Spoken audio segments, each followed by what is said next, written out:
Thank you very much. I am amazed how many of you were first timers for this movie.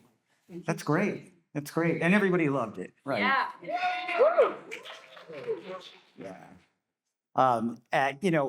When this movie came out, like at sort of the tail end of the 80s, really, right? It was like 91 or something like that, right? 87. What was it? 87. Tail end. It was earlier. It's pretty tail end. Yeah. right? Okay. Well, that's definitely tail end. Past the But I halfway. mean, it was the glory days of practical effects, where with lots of bladders and and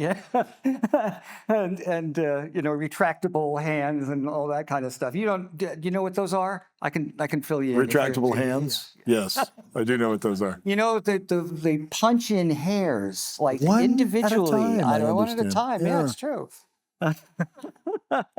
So the movie was written by the director, right, Fred Dekker, and Shane Black. Yeah, yeah. So it's really smart, and you can see where all the influences come in. I mean, they're quite obvious. They couldn't make the monsters look exactly like the Universal monsters because it wasn't a Universal picture, right? So they had to get very creative and find a new way, right, to make it look kind of like the original monsters, without breaking any of copyright laws or whatever it is that Universal has on that. I know. Do you know what's the thing about the Frankenstein monster that? All of those designs came from Stan Winston. Stan was furiously sketching things, and we're like, what? Why aren't we just doing the original designs? And he explained what you just said, and he said, like, we have to make them look just different enough so that we don't get sued. And so like Frankenstein's neck bolts went to his forehead, things like that. And, totally new take on the creature. And Dracula, nobody really cared about because that's the actor, right? That's more about the costume, right? Yeah. I mean, you could make that costume exactly the same as what Bela Lugosi wore, and that they couldn't do anything about. But so who did the Wolfman? The Wolfman, again, designed by Stan Winston, and I remember walking by him in the shop, and he'd be drawing, and when he was doing the Wolfman, he had a mirror, right? We often do this, he had a mirror and he's drawing, expression. And that Wolfman looks just like Stan Winston, right down to the flecked gray hair, and it looks like it's Stan. That's actually kind of funny. I never thought about it looks that. like we teased him. We're like, wow, what else? It's a queen alien. Should that have looked like you also? Yeah. I'll tell you something I was just telling the guys up at the back there that's so interesting is that the actor who plays the Wolfman, his last name is Grease, and he not only played a werewolf in this, he also played the werewolf in Fright Night 2, and now he's on the White Lotus TV series.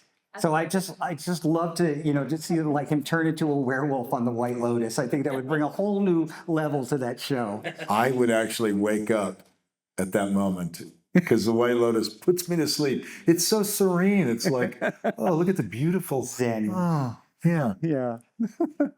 So so you worked on specifically the bat transformation? Dracula, a lot of the Dracula effects, and some other things like staking the guy and stakes in the Dracula's brides, things like that. Yeah. Yeah. What I really liked the bat. That was a really cool thing, because there weren't a lot of movies before that would actually have Dracula become like a huge bat. Most of the time it was before that it was a little rubber bat, on wires. So that was a really, really cool way to open up the movie. Yeah, I was excited because I like, on the one hand, I didn't get the meat of an iconic, full.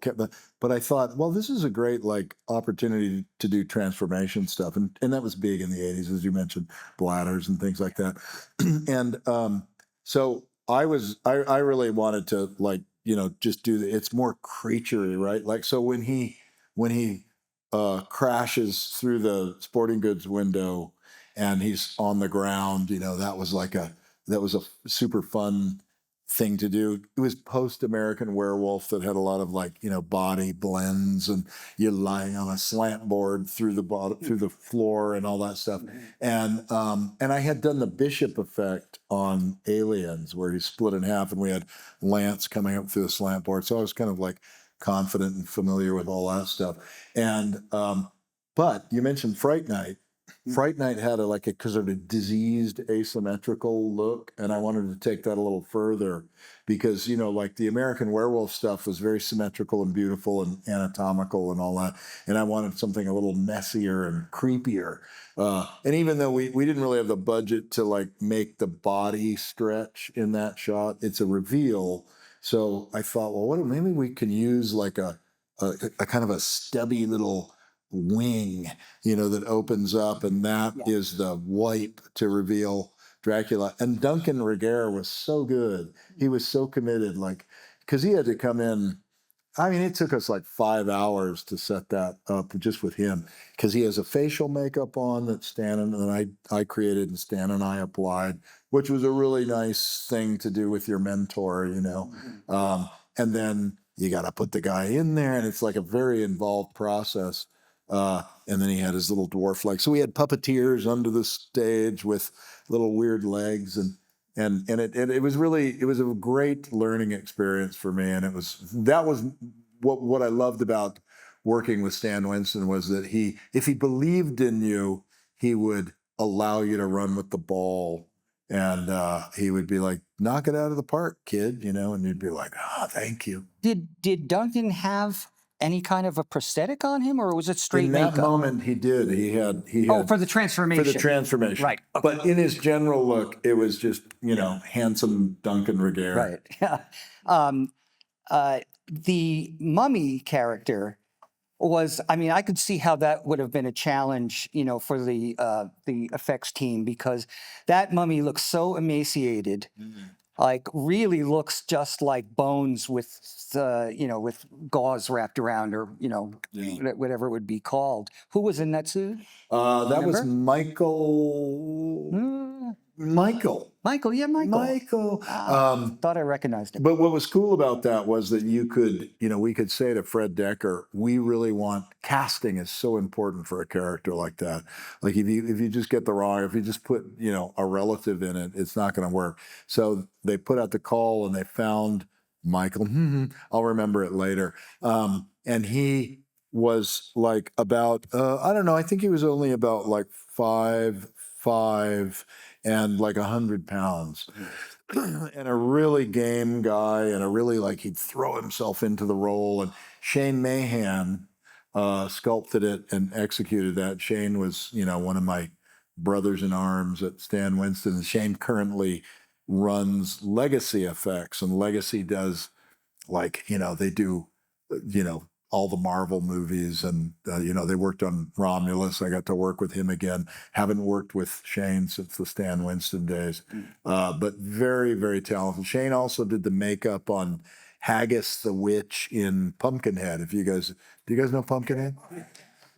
Yeah. So he's got emaciated down, And the Gill man you and I were talking about earlier, that Steve Wang and Matt Rose basically did the sculpture, right? And found a really unique way to reinvent the creature from the Black Lagoon, which is the original is widely considered to be one of the greatest monster suits ever made. For a number of reasons, right? But Matt and Steve came up with this design that really made him a monster. And I think that's kind of important, if you're making a movie called The Monster Club, that while the creature in the original, 1954 movie was really, was dangerous, but he was kind of smitten with, Julie Adams. So it was a little bit of a softer side, but this creature was a monster. He was scary, right? And Tom, your old business partner, Tom, was in the suit, right? Yeah, that was great, because Stan wanted it to be a little bit more beastly than the elegant, 1950s version, and also didn't want to get sued. Yes. So Stan did the sketches, and then we had met Steve Wang and Matt Rose came down. They worked on Invaders from Mars.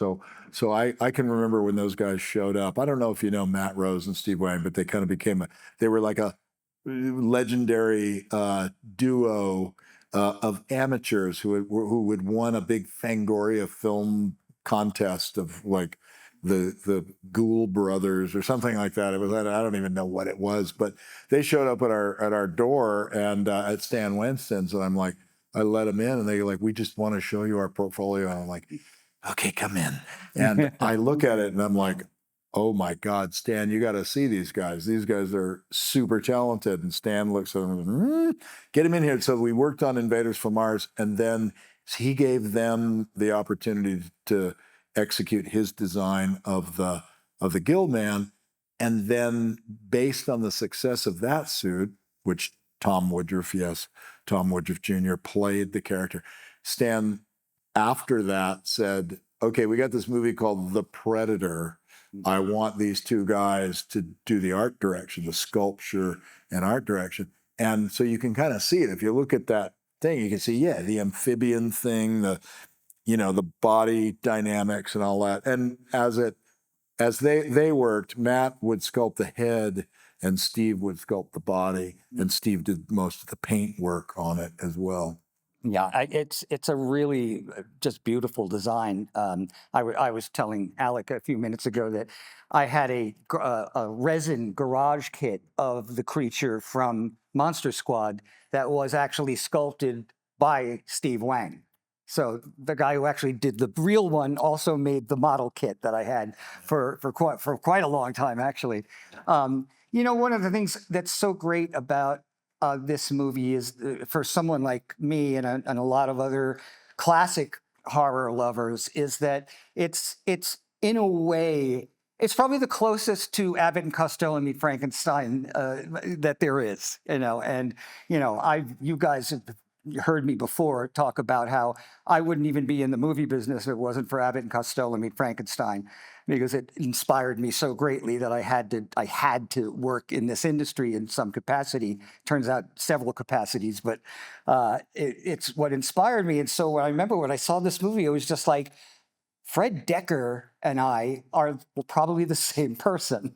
That a lot of us grew up that way, though, right? That's what our first exposure. Movies, the Universal monsters, King Kong, right? Yeah. And like that's what I'm sure why you wanted to get into it, right? Mm-hmm. Oh, the Universal monsters were like, to us, that was the golden age, which is why I get a kick out of people who, younger people who were kids during the 80s, because that was another golden age. We had two really prolific decades of monster making that still are with us today, in franchises. And Fred Dekker, that script came to us, Stan said, I want you guys to read this. This is the next thing we're doing. And we're like, all right, what is this? And it was like Fred and Shane Black. We had never read a script like that. We were laughing uproariously on every page.